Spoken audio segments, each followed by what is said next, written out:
58. Bulan sedang membantu Art membuat sarapan di rumah mertuanya ketika Erik dan papa mertuanya menghampirinya di dapur dalam keadaan tubuh berkeringat.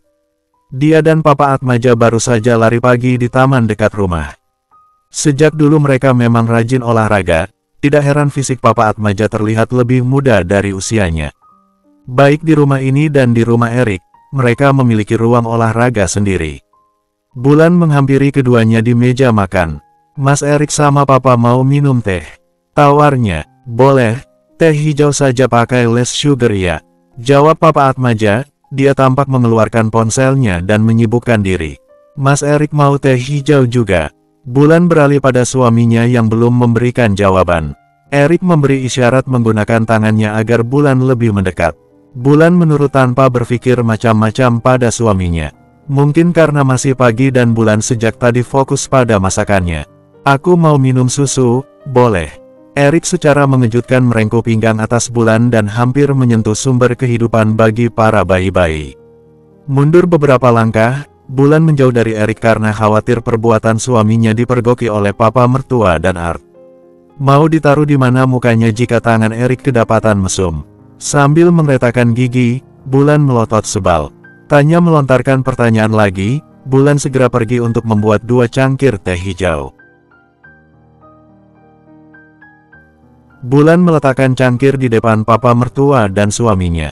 2 orang itu sedang mengobrol serius saat Bulan datang.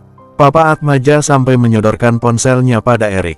Makasih Bulan. Papa Atmaja mengambil cangkir itu dan menyeruput teh hijaunya. Sama-sama Pak. Sementara itu, Erik malah menggoda Bulan dengan kedipan mata. Seandainya tidak ada orang lain di sana, mungkin Bulan sudah menghadiahi pukulan pada Erik. Lokasi yang ini lebih strategis. Erik memberikan pendapat setelah melihat-lihat lokasi di ponsel milik papanya.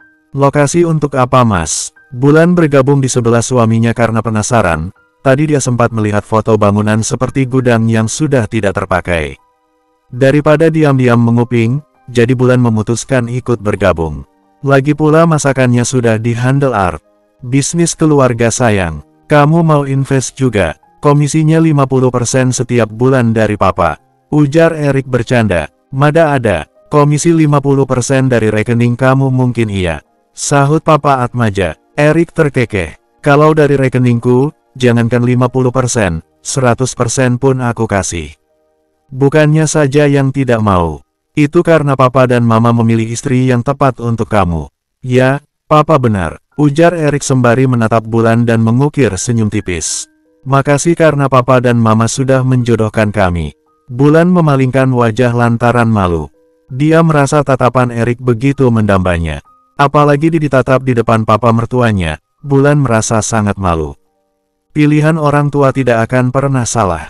Ngomong-ngomong, kapan kalian akan memberikan papa cucu? Bulan terbatuk saking terkejutnya. Ini pertama kalinya papa mertuanya menanyakan soal cucu. Erik mengusap-usap punggung Bulan setelah menyodorkan teh miliknya agar Bulan meminumnya. Apa pertanyaan papa salah? Reaksi menantunya membuat papa Atmaja takut salah dengan pertanyaan yang tadi dilontarkan pada mereka.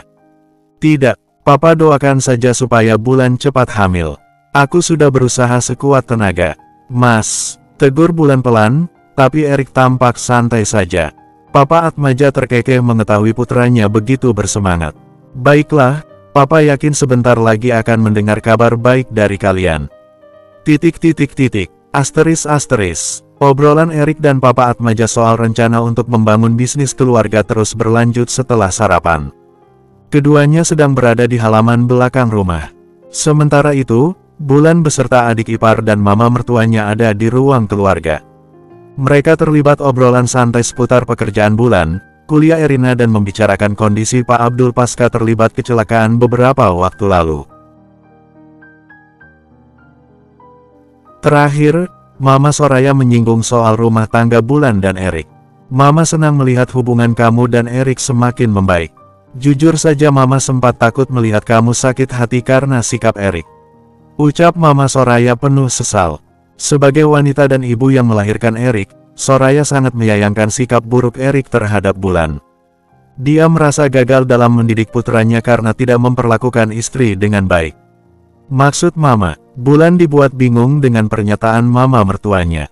Erina pun tampak kebingungan seperti Bulan. Tatapan Erina sedikit waspada karena merasa jika mamanya mengetahui sesuatu. Mama Soraya menarik nafas berat dan meletakkan tangannya di punggung tangan Bulan untuk digenggaman. Mama minta maaf atas nama Erik. Sebenarnya mama sudah tahu kalau kalian sempat pisah kamar sejak awal menikah. Bulan membulatkan mata lantaran terkejut. Dia tidak pernah bercerita pada keluarga Erik tentang kondisi rumah tangganya. Erina memang tahu hubungan Erik dan Selin sebelum hubungan itu diakhiri, tapi bukan Bulan yang bercerita pada Erina, melainkan Erina mengetahui dengan sendirinya. Jadi selama ini Kak Bulan dan Kak Erik pisah kamar? Tanya Erina. Mama Soraya mengangguk tegas. Bulan terdiam sejak tadi, dia sedang berpikir bagaimana masalah rumah tangganya bisa bocor ke mama mertuanya. Sekarang sudah satu kamar, mama tahu dari Bik Asih. Mama Soraya tampak lega. Tadinya dia berencana akan turun tangan jika rumah tangga putranya tidak ada kemajuan. Sekarang, melihat Erik begitu menempel pada Bulan baik di rumah ini ataupun di rumah Erik sendiri, mama Soraya tidak khawatir lagi. Bulan menghela nafas berat. Manusia memang tidak bisa dipercaya. Padahal dia sudah memohon pada Bik Asih agar tidak memberitahu siapapun. Terutama keluarga, karena Bulan takut membuat keluarganya kecewa dan sedih. Aku minta maaf untuk itu mah. Pada saat itu, kami berdua masih perlu penyesuaian. Mama Soraya berdecak. Sudahlah sayang, kamu jangan terlalu baik menutupi keburukan Erik. Mama tahu semuanya, termasuk perbuatan Erik dengan Selin. Jadi mama juga tahu soal itu. Tanya Erina. Kak Erik benar-benar keterlaluan. Jika aku mengalami hal seperti itu, sudah aku pastikan pernikahan itu berakhir di pengadilan. Kak Erik beruntung saja karena istrinya adalah Kak Bula yang bisa memaafkan kesalahannya. Bulan mencoba tersenyum untuk mencairkan suasana dan menunjukkan pada mereka jika dia baik-baik saja. Mas Erik sudah mengakui kesalahannya dan meminta maaf. Aku juga diperlakukan dengan baik akhir-akhir ini, jadi tidak ada salahnya memberikan kesempatan. Bulan bicara setenang mungkin, agar mama mertuanya yakin jika rumah tangga anaknya baik-baik saja. Tatapan mama Soraya pada Bulan semakin teduh dan dalam. Dia beruntung memiliki menantu secantik Bulan dengan hati yang cantik juga. Padahal sejak awal Erik telah melakukan kesalahan besar pada Bulan, tapi sejauh ini Bulan tetap bersikap baik pada semua orang. Tidak ada amarah atau dendam pada keluarga Erik. Terima kasih sudah memaafkan dan memberikan Erik kesempatan. Mama hanya bisa mendoakan semoga rumah tangga kalian selalu harmonis hingga akhir, jauh dari godaan dan masalah. Amin, terima kasih banyak mah. Doa dari mama sudah lebih dari cukup. Bulan tersenyum lebar dan memeluk mama mertuanya. Dia mengulangi doa itu di dalam hati, berharap tidak ada ujian lagi dalam rumah tangganya di kemudian hari. Bersambung 59. Bulan merasa dirinya perlu bersyukur karena menjadi bagian dari keluarga Erik. Mereka mau mengakui kesalahan Erik dan rela meminta maaf atas perbuatan Erik padanya. Bulan bisa merasakan mertua dan iparnya ada di pihaknya sebagai korban. Kesalahan Erik tidak ditutupi, juga tidak dimaklumi. Sedangkan Bulan telah banyak mendengar permasalahan rumah tangga teman kerjanya. Beberapa dari mereka ada yang mengeluhkan mendapatkan perlakuan buruk dari keluarga suaminya. Padahal sudah jelas suaminya bersalah, tapi keluarganya menutup mata bahkan tidak merasa jika putranya bersalah setelah menyakiti istrinya. Kenapa tidak menginap semalam lagi? Kalian bisa berangkat bekerja dari sini. Mama Soraya terlihat tidak rela menantunya pulang. Kehadiran Bulan dan Erik membuat suasana di rumah ini semakin hidup. Karena biasanya, di hari libur seperti ini pun penghuni di rumah selalu sibuk dengan kegiatan masing-masing. Tapi karena Erik dan Bulan menginap, jadi semua orang tidak bepergian seharian. Waktu mereka hanya dihabiskan di rumah untuk mengobrol dan bercengkrama, menjadikan rumah semakin terasa hangat. Kami bisa terlambat jika berangkat dari sini karena ada berkas penting di rumah dan besok harus aku bawa ke kantor. Lain kali saja kami menginap lagi, sahut Erik. Mama Soraya mengangguk mengerti. Dia harus memahami kesibukan dan pekerjaan putranya. Ya sudah, kalian hati-hati jalan. Kabari kalau sudah sampai. Senyum tulus di bibir Bulan terukir. Dia mengangguk kemudian mengulurkan tangan untuk mencium punggung tangan kedua mertuanya. Dia juga pamit pada Erina. Minggu depan aku ingin menginap di rumah kakak, boleh kan? Erina meminta izin dengan antusias. Bulan mengangguk dan ingin menjawab, tapi terdengar penolakan dari mulut Erik. Tidak, main saja, tidak perlu sampai menginap. Tolaknya tegas. Erina cemberut dan menggoyang lengan Bulan untuk mengadu. Boleh Erina, kamu boleh menginap kapan saja. Jangan dengarkan Mas Erik. Ucapan Bulan membuat Erik membulatkan kata karena tidak setuju. Kak Bulan memang kakak ipar terbaik. Erik memeluk Bulan dan menjulurkan lidah pada Erik untuk mengejeknya. Erik tidak akan bisa berkutik karena takut jika menentang keputusan istrinya. Asteris. Kenapa kamu mengizinkan Erina menginap di rumah kita? Pasti dia hanya ingin membuat kekacauan di rumah. Protes Erik sembari melajukan mobilnya meninggalkan kediaman Mama Soraya. Bulan menoleh dengan dahi berkerut. Erina adalah adik kandung Erik, bagaimana bisa dia melarang adik iparnya menginap di rumah mereka? Rasanya tidak masuk akal jika dia menolak, apalagi hubungan dia dan Erina baik-baik saja sebagai saudara ipar. Jika Bulan melarang Erina, sama saja dia mencari masalah. Seharusnya aku yang bertanya, kenapa Mas Erik melarang? Erina hanya ingin menginap, tidak sampai tinggal bersama. Toh tidak setiap bulan juga dan ini pertama kali Erina ingin menginap sejak kita menikah. Jangan perhitungan, berbaik hatilah pada adik sendiri. Bulan bicara hampir tanpa jeda dan terdengar seperti sedang mengomeli Erik. Pria itu menghela nafas, masih tidak terima dengan keputusan Bulan, tapi dia mengkhawatirkan nasibnya jika menentang keputusan Bulan. Jadi lebih baik mencari aman dengan tidak membahasnya lagi. Pukul 9 malam keduanya tiba di rumah. Lampu di halaman dan di teras menyapa dengan terang, sedangkan keadaan di dalam rumah hanya disinai lampu temaram yang cukup redup. Lampu utama tidak dibiarkan menyala oleh Bila Asih yang mendadak pamit pulang kampung siang tadi karena anaknya sakit. Bulan berjalan memasuki rumah mendahului Erik, dia mendekati saklar untuk menyalakan lampu utama. Tapi belum sampai tangannya menggapainya saklar, pinggangnya sudah ditarik lebih dulu oleh Erik. Mas, aku mau hidupin lampu. Bulan ingin melepaskan tangan Erik dari pinggangnya, tapi rengkuhan Erik terlalu kuat. Biarkan saja seperti ini, lebih romantis. Erik bicara lirih. Bulan menjadi curiga dan tiba-tiba waspada dengan sikap Erik. Apalagi ketika Erik menggiringnya ke arah dapur. Kamu jangan buat aku overthinking mas, kita mau ngapain di dapur? Erik benar-benar tidak melepaskan pinggang Bulan sedikitpun sampai mereka benar-benar ada di area dapur yang terhubung dengan meja makan. Mau mengeksekusi kamu tentu saja, jawab Erik dengan entengnya. Bulan membelalakan mata, dia tidak salah dengarkan. Apa perbuatan mereka ketika di villa masih kurang, sampai harus diulangi di rumah sendiri.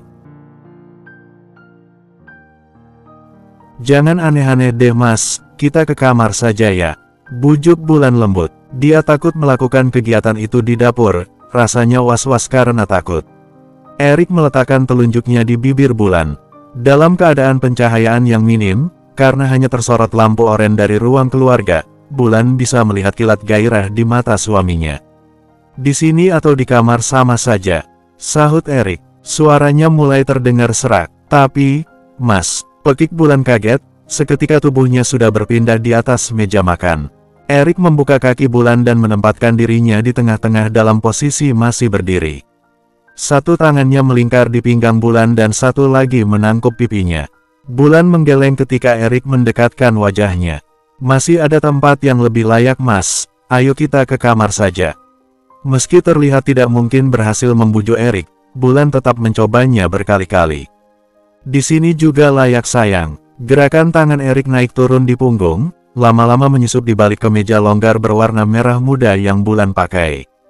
Tangan Erik benar-benar sudah terlatih, tiba-tiba saja pengait di punggung Bulan sudah terlepas dan tangannya berpindah ke depan tanpa keluar dari meja. Mas, Bulan menahan tangan Erik dan menggeleng, memohon agar tidak melakukan di tempat itu. Tenang saja, aku tidak melepaskan pakaian kita. Hanya perlu membuka resletingku dan menaikkan rok ini, ujar Erik dengan seringai mesumnya. Setelah gagal bernegosiasi, Bulan akhirnya pasrah. Dengan pakaian luar yang masih utuh, mereka tetap melakukannya. Bahkan gerakannya jauh lebih panas.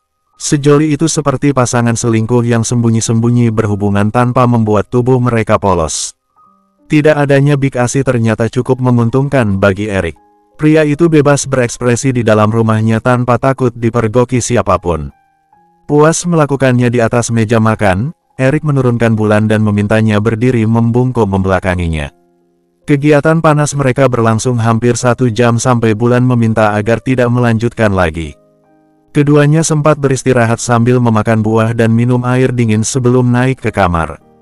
Erik menggendong Bulan layaknya bayi koala ketika menaiki tangga.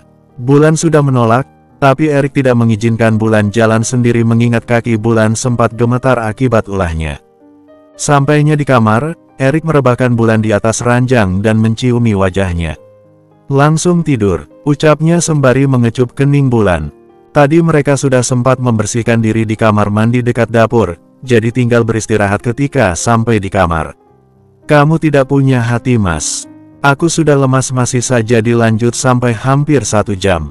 Bulan menggerutu. Erik hanya terkekeh pelan sembari menyusul ke atas ranjang dan masuk ke dalam selimut yang sama dengan Bulan setelah menyisakan celana pendeknya saja. "Salahkan saja tubuhmu, kenapa membuatku candu?" Jawaban Erik membuat Bulan memutar malas bola matanya. Dasarnya Erik saja yang maniak.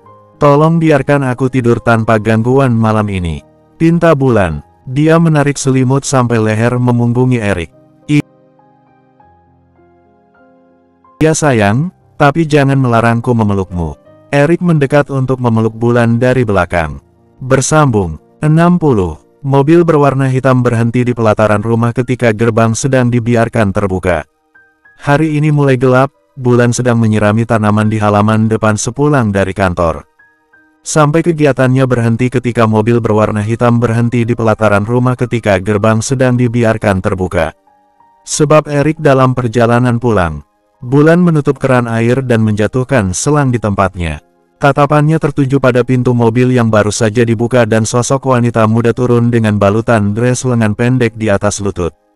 Melihat sosok itu, Bulan sampai menghela nafas.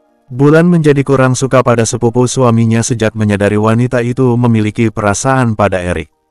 Bukan membenci, hanya kurang suka saja dan berharap tidak banyak berinteraksi dengan Rahel. "Hai kakak sepupu. Apa kabar?" Bibir tipis Rahel menyunggingkan senyum. Tidak ada tanda-tanda kekesalan di sorot matanya, tapi hal itu malah menarik kecurigaan Bulan. Harusnya Rahel menatap penuh kebencian padanya kan? Seperti yang sudah-sudah. Jika tiba-tiba Rahel berubah baik, Bulan merasa perlu mencurigai sikapnya. Namun karena kedatangan Rahel baik-baik, Bulan pun menyambutnya dengan baik juga. Senyuman Rahel dibalas Bulan. "Alhamdulillah kabarku baik. Kamu datang sendiri." Bulan melirik mobil Rahel yang telah tertutup. Dia tahu tidak ada orang lain di dalam mobil, tapi pura-pura memastikan. Rahel mengangguk. "Aku baru saja main ke rumah temanku, rumahnya tidak jauh dari sini. Kebetulan sekali melihat pagar itu terbuka, jadi aku masuk saja." Bulan tidak merespon. Entah alasan Rahel benar atau hanya mengarang, Bulan tak mau ambil pusing. "Ayo masuk." Rahel bukan penghuni rumah ini. Artinya wanita itu datang sebagai tamu. Suka tidak suka, Bulan tetap harus memperlakukan Rahel layaknya tamu meski dalam hatinya penuh curiga dan kewaspadaan. Satu hal yang Bulan tahu, Rahel cukup nekat. Tragedi lipstik beberapa waktu lalu adalah bukti nyata bagaimana Rahel bisa berbuat nekat dengan sengaja meninggal lipstik di mobil Erik agar bisa dijadikan alasan untuk bertemu lagi. Bulan mempersilahkan Rahel duduk di ruang keluarga dan menawarinya minum. "Kamu suka minum apa?" Bulan bertanya sambil menatap Rahel yang kedapatan sedang memindai setiap sudut ruangan. Ekspresi merendahkannya terlalu mudah ditebak. "Apa saja asal jangan air putih dan teh." Rahel menjawab dan tampak ragu-ragu mendudukkan diri di sofa. "Sebentar, aku ambilkan dulu." Bulan pergi ke dapur, meninggalkan Rahel yang belum berhenti mengamati rumah kakak sepupunya. Sudah 6 bulan sejak terakhir masuk ke rumah ini, Rahel tidak melihat ada perubahan. Semua furnitur dan cat dindingnya masih sama. Begitu juga dengan tata letaknya. Tidak ada yang berubah. Dulu Rahel kerap kali datang ke rumah ini, hampir sebulan 3-4 kali. Tapi semenjak menyaksikan pernikahan Erik dan Bulan, baru kali ini Rahel berani datang lagi meski ini usaha yang kedua. Bulan kembali dengan membawa minuman kaleng dingin dan beberapa camilan. Sebenarnya malas memperlakukan wanita yang terang-terangan ingin mengincar suaminya layaknya tamu biasa, tapi karena Rahel masih anggota keluarga, Bulan membuat pengecualian. Silahkan diminum, jangan sungkan. Bulan membuka suara setelah merasa cukup membiarkan Rahel sibuk dengan pikirannya sendiri. Gadis itu melirik minuman kaleng dan camilan di atas meja tanpa minat. Karena memang tujuannya datang ke rumah ini bukan untuk bertamu baik-baik. Jika wanita yang Kak Erik nikahi bukan kamu, karir dan rumahnya pasti tidak akan stuck seperti ini. Sebuah kalimat pedas yang keluar dari mulut Rahel cukup menyita perhatian Bulan.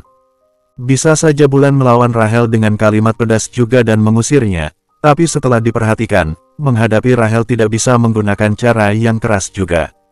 Sepertinya jika dilawan, Rahel akan semakin nekat dan melakukan segala cara. Bulan mengukir senyum, terlihat teduh dan tenang. Rahel, kamu perlu tahu bahwa jodoh dan rezeki sudah ditentukan, bahkan sebelum kita terlahir ke dunia. Mas Erik berjodoh denganku, begitupun aku yang berjodoh dengannya, tidak ada yang bisa mengubah takdir itu. Rahel memutar malas bola matanya, jelas dia tidak suka mendengar jawaban Bulan. Aku hampir merebut Kak Erik lagi dari Selin, tapi kamu malah mengacau. Bulan sampai istighfar mendengar perkataan gadis 19 tahun itu. Pemikiran Rahel sudah pasti belum matang, membedakan mana yang boleh dan tidak boleh sepertinya sulit untuk Rahel. Rahel dan Erik adalah sepupu, walaupun tidak ada larangan bagi sepupu untuk menikah, tapi seharusnya dihindari saja. Apalagi salah satunya tidak memiliki perasaan lebih dari sekedar sayang terhadap saudara. Rahel, kamu harus bisa memahami perasaanmu sendiri. Aku saja bisa melihat jika kamu hanya merasa sedih kehilangan sosok Mas Erik, mungkin belum siap melihat Mas Erik dimiliki orang lain. Itu bukan cinta sebagai pasangan, jadi tidak perlu membuang waktumu yang berharga untuk hal semacam ini. Tutur Bulan menasehati. Namun bukan Rahel kalau dia mendengar nasihat Bulan. Rahel tetaplah Rahel yang keras kepala dan tidak akan berhenti sebelum tujuannya tercapai. Ini perasaanku, kamu tidak lebih tahu dari aku. Sejak Kak Erik menikah, dia tidak pernah lagi perhatian padaku. Kamu menyita semua waktunya, kamu mengambil Kak Erik dariku. Mata Rahel berkaca-kaca, suaranya bergetar di akhir kalimat. Mata bening itu mulai basah, Rahel menangis. Bulan menarik nafas dalam, Rahel terlalu keras kepala untuk diberi pengertian. Sekelas Rahel yang cantik, dan katanya cukup cerdas, seharusnya di luar sana banyak pria yang lebih tampan dari Erik yang menginginkan Rahel. Bulan tidak habis pikir kenapa Rahel begitu terobsesi pada Erik. Bulan sudah membuka mulut dan siap menasehati Rahel lagi, tapi dia mendengar suara deru mobil suaminya memasuki halaman rumah. Buru-buru Bulan beranjak dari tempat duduknya untuk keluar menghampiri Erik. Mau apa bocah itu kesini? Itu kalimat pertama yang keluar dari mulut Erik ketika Bulan menghampirinya. Pandangan mata Erik tertuju pada salah satu koleksi mobil mewah milik omnya yang terparkir di halaman rumahnya. Bulan mengangkat kedua bahunya acuh. Dia mencium punggung tangan Erik dan membantu membawakan tas kerjanya. Kenapa tidak kamu suruh pulang saja? Dia pasti hanya ingin berbuat onar lagi. Erik menggerutu, tapi sambil tangannya bertengger mesra di pinggang Bulan dan memasuki rumah. Kamu saja yang bicara padanya. Bulan agaknya tidak sesabar itu menghadapi kenekatan Rahel. Setelah hampir 30 menit mengobrol berdua dengan gadis itu, Bulan memutuskan pergi ke kamarnya untuk mandi dan membiarkan Erik bicara pada Rahel. Kak Erik, aku kangen. Rahel merengek manja, memasang wajah sedih dan memegangi erat lengan Erik. Rahel, jika kamu terus membuat ulah seperti ini, aku akan meminta dedimu untuk memindahkan kamu kuliah di luar negeri. Tegas Erik tidak main-main. Rahel menjadi cemberut dan menangis. Kenapa Kak Erik jadi jahat begini? Tega sekali Kak Erik membuat hatiku sakit. Rahel menyambar tasnya dan setengah berlari meninggalkan rumah Erik. Dengan helaan nafas berat, Erik menyugar rambutnya. Salahnya karena dulu terlalu memanjakan Rahel. Tak mau pusing memikirkan soal Rahel, Erik segera pergi ke kamarnya setelah menutup pagar rumah dan pintu. Lebih baik bersenang-senang dengan Bulan yang sedang mandi. Bersambung.